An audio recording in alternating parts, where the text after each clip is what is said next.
Morning. It's philosophy time. Most gulls don't bother to learn more than the simplest facts of flight, how to get from shore to food and back again. For most gulls, it is not flying that matters, but eating. For this gull, though, it was not eating that mattered, but flight. More than anything else, Jonathan Livingston Seagull loved to fly. This kind of thinking, he found, is not the way to make oneself popular with other birds. Even his parents were dismayed at Jonathan spent whole days alone making hundreds of low-level glides experimenting. He didn't know why, for instance, but when he flew at an altitude less than half a wingspan above the water, he could stay in the air longer with less effort. His glides ended not with the usual feet-down splash in the sea, but with a long, flat wake as he touched the surface with his feet slightly streamlined against his body. When he began sliding into feet-up landings on the beach, then pacing the length of his slide in the sand, his parents were very much dismayed indeed. "Why, John, why?" his mother asked. "Why is it so hard to be like the rest of the flock, John? Why can't you leave low flying to the pelicans, the albatross? Why don't you eat? Son, you're bones and feathers." "I don't mind being bones and feathers, Mom. I just want to know what I can do in the air and what I can't, and that's all. I just want to know." "See here, Jonathan," said his father not kindly. "Winter isn't far away. Boats will be few. The surface fish will be swimming deep. If you must study, then study food and how to get it. This flying business is all very well, but you can't eat a glide, you know. Don't forget that the reason you fly is to eat." Jonathan nodded obediently. For the next few days, he tried to behave like other gulls. He really tried, screeching and fighting with the flock around the piers and the fishing boats, diving on scraps of fish and bread, but he couldn't make it work. It's all so pointless, he thought, deliberately dropping a hard-won anchovy to a hungry old gull chasing him. I could be spending all this time learning to fly. There's so much to learn. It wasn't long before Jonathan Gull was off by himself again, far out at sea, hungry, happy, learning. The subject was speed, and in a week's practice he learned more about speed than the fastest gull alive. From 1,000 feet, flapping his wings as hard as he could, he pushed over into a blazing steep dive towards the waves and learned why gulls don't make blazing steep power dives. In just 6 seconds, he was moving 70 miles per hour, the speed at which one's wings go unstable on the upstroke. Time after time it happened. Carefully as he was, working at the very peak of his ability, he lost control at high speed. Climbed to 1,000 feet. Full power straight ahead first, then pushed over, flapping to a vertical dive. Then, every time his left wing stalled on an upstroke, he'd roll violently left, stall his right wing, recovering, and flick like fire into a wild tumbling spin to the right. He couldn't be careful enough on that upstroke. Then, 10 times he tried. All 10 times, as he passed through the 70 mile per hour, he burst into a churning mass of feathers, out of control, crashing down into the water. The key, he thought at last, dripping wet, must be to hold the wings still at high speeds, to flap up to 50, then hold the wings still.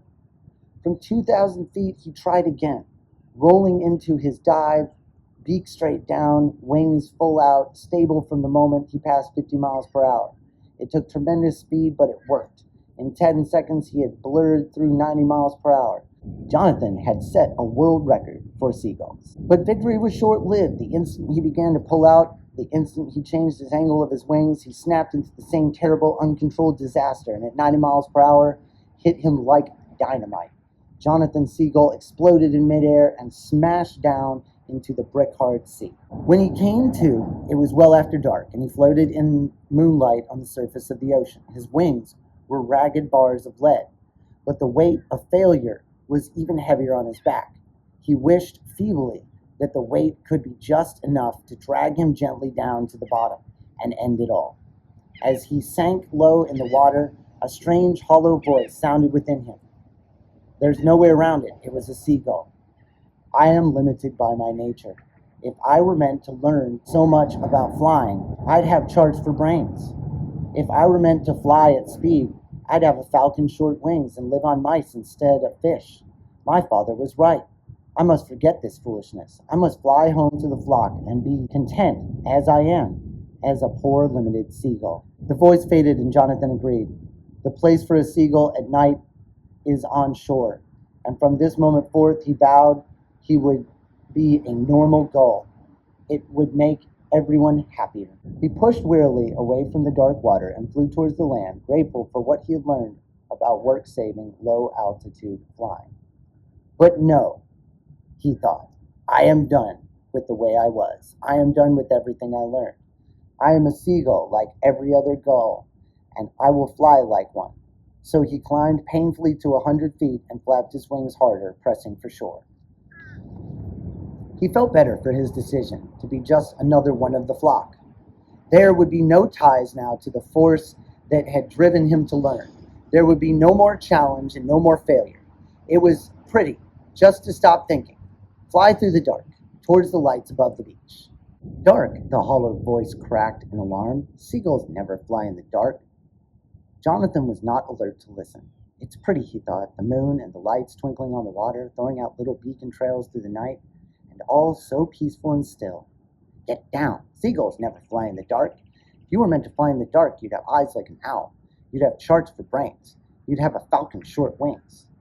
There in the night, 100 feet in the air, Jonathan Livingston Seagull blinked. His pain, his resolutions, vanished. Short wings. A falcon's short wings. That's the answer. What a fool I've been. All I need is a tiny little wing.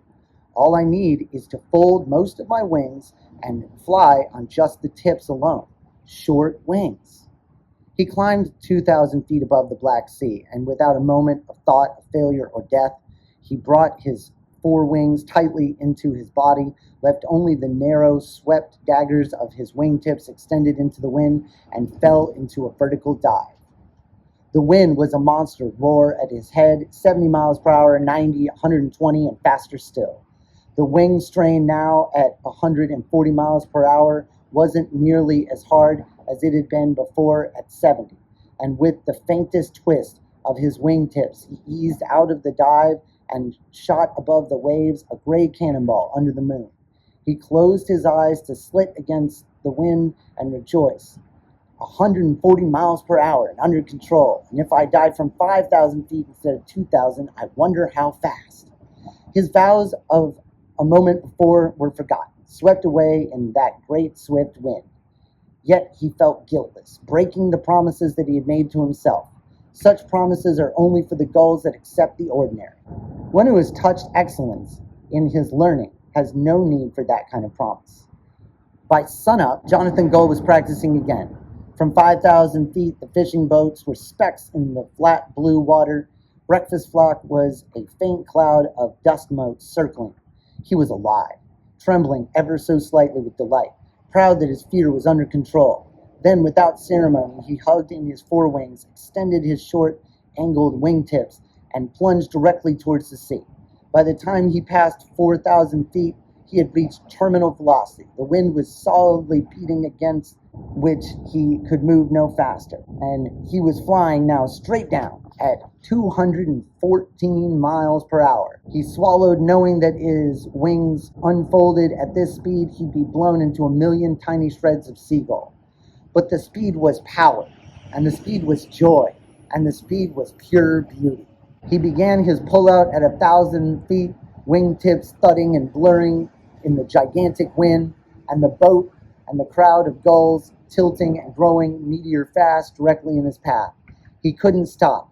He didn't know yet how to turn at that speed. Collision would be instant death, and so he shut his eyes. It happened that morning, then, just after sunrise, that Jonathan Livingston Seagull fired directly through the center of breakfast flock, ticking off 212 miles per hour, eyes closed, in a great roaring screech of wind and feathers. The gull of fortune smiled upon him this once, and no one was killed.